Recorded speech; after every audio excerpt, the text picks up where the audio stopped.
Hi అండి, నమస్తే. ఈరోజు కూడా ఒక మంచి వీడియో తీసుకొచ్చేసాను. ఈ వీడియో సాయంత్రం టీ పెట్టుకొని తాగినాక కొన్ని పనులు ఉంటాయి కదండి, అవి చేసుకోవాలనుకుంటున్నాను. అయితే ఇంట్లో పనులు చేసుకోకుండా ముందు బయట పని బాల్కనీలో నేను ఆకుకూరలు అవి పెట్టుకున్నాను కదండి. ఆ ఆకుకూరలు ఎలా పెట్టుకున్నాను అవి తీసేసినాక మళ్ళీ ఆ మట్టిలో మళ్ళీ కొన్ని ఆకుకూర గింజలు అవి పెట్టుకోవాలనుకుంటున్నాను. అయితే ఫస్ట్ అయితే టీ పెట్టుకుంటున్నాను. ఇక్కడ పొద్దున్నే చిన్న పాల ప్యాకెట్ తెచ్చుకున్నాడు మా ఆయన. తెచ్చుకొని పెట్టుకున్నాడండి. పాపం నాకు ఎక్కువ ఉండియాలని నాకే ఎక్కువ ఉండిచ్చినట్టున్నాడు, తక్కువ పెట్టుకున్నాడు. ఇంకా మేమైతే ఈ టీ పొడి వాడతామండి, న్యాచురల్గా ఉంటుంది ఇది. దీంట్లోని తులసి ఆకులు, అల్లం ముక్కలు అన్నీ ఉంటాయి. ఆ పొడి చాలా బాగుంటుంది, చాలా బాగుంటాయి టేస్ట్గా కూడా టీ అనేది. ఇంకా టీ మరిగిన తర్వాత ఇగో తెచ్చుకొని కూర్చొని తాగుతున్నాను. అదే చెప్తున్నాను మీకు. చాలా బాగుంటాయి ఈ టీ అనేవి, చాలా టేస్ట్గా ఉంటాయి, చాలా రుచిగా ఉంటాయి. ఎందుకంటే ఆ న్యాచురల్ రెడ్ లేబుల్ టీ పొడి కదా, అందులోనే మనం మామూలుగా సపరేట్గా అల్లం అవి ఏమి అవసరం లేదు. అవి వేసి మరిగించుకుంటే చాలా బాగుంటాయి. ఇంకా నేను బయట పని చేసుకోబోతున్నాను ఇప్పుడైతే చూడండి. ఇది మొన్న చుక్క కూర తీసేసానండి వీటిలో నుంచి. ఇది ఆయిల్ క్యాన్లు అండి, అదే 5 లీటర్ల క్యాన్లు వస్తాయి కదా, మనం ఆయిల్ తెచ్చుకుంటాం అయ్యాను. దాంట్లో చుక్క కూర పెట్టినాను, తీసి ఆ రోజు పప్పు కూడా చేసి చూపించానండి.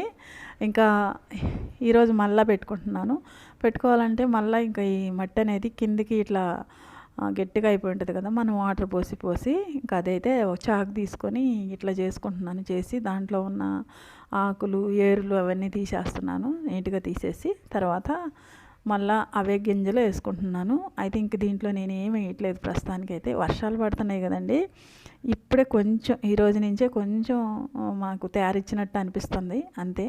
ఒక 2 రోజుల తర్వాత బాగా ఆరితే ఇంకా ఏమన్నా ఎరువులు అవి వేసుకోవచ్చు. ఇగోండి, ఇవే సుక్కకూర గింజలు, చూసేదానికి ఇవి ఒక పువ్వులాగా అనిపిస్తాయి. ఇవన్నీ నేను అక్కడొకటి వేసుకుంటున్నాను. మొన్న చూస్తే నిండా వేసాను, అందుకే అది పొడవుగా పెరగలేకపోయింది. ఈసారి పలచగా పెడుతున్నానండి, అక్కడొకటి చూద్దాం ఈసారి ఎలా వస్తాయో.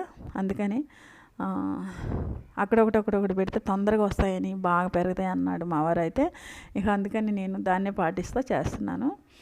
అయితే మనం ఆకుకూర తీయంగానే మళ్ళీ అప్పుడే పెట్టేసుకుంటే ఇప్పుడు వరకు 4-5 రోజులు అయిపోయిండేది. నేను పెట్టలేదు, వర్షాలు పడతాను, దీంట్లో నీళ్ళు పడి బయట చాలా ఇదిగా ఉండింది.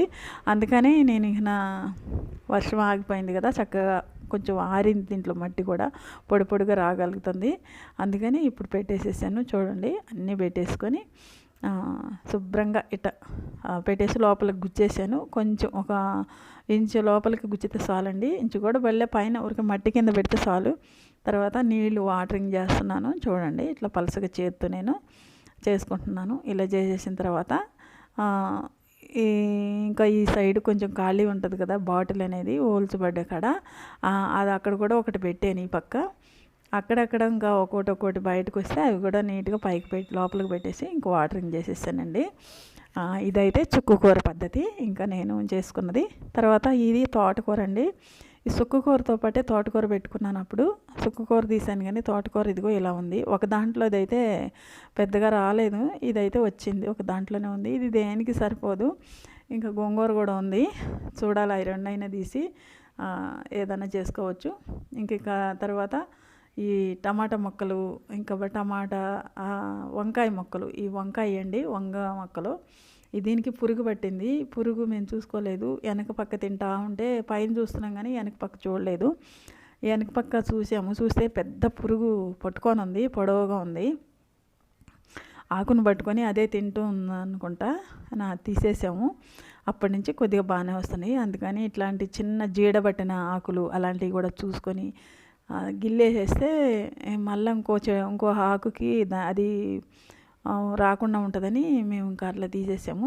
ఇక్కడైతే టమాటా మొక్కలు చాలా హెల్తీగా పెరుగుతున్నాయండి, చాలా బాగున్నాయి. వీటికైతే ప్రాబ్లం ఏం లేదు ప్రస్తుతానికి. వంగ మొక్కలకే కొంచెం ఇబ్బందిగా ఉంది, తీసేసాంలే. దానికి కూడా పురుగు అనేది, కానీ ఓటికే పురుగు వస్తుంది, వాటికి పెద్దగా పురుగు వస్తుంది. ఏదైనా మందు కూడా తెచ్చి చల్లితే బాగుండు అనిపిస్తుంది. నాకు తెలియదు, ఎవరైనా తోటలు కూరగాయలు పెంచే వాళ్ళకి ఎలాంటి మందులు తీయాలో కూరగాయల మొక్కలకి కామెంట్ చేయండి, నేను కూడా తెలుసుకుంటాను.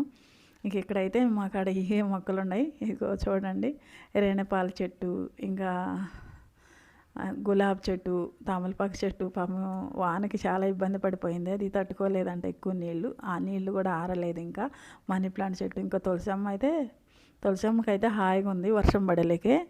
ఇదేనండి ఈరోజు వీడియో మా చిన్న బాల్కనీలో. మీకు అందరికీ నచ్చద్దు అనుకుంటున్నాను. నచ్చితే లైక్ షేర్ చేసి తప్పకుండా సబ్స్క్రైబ్.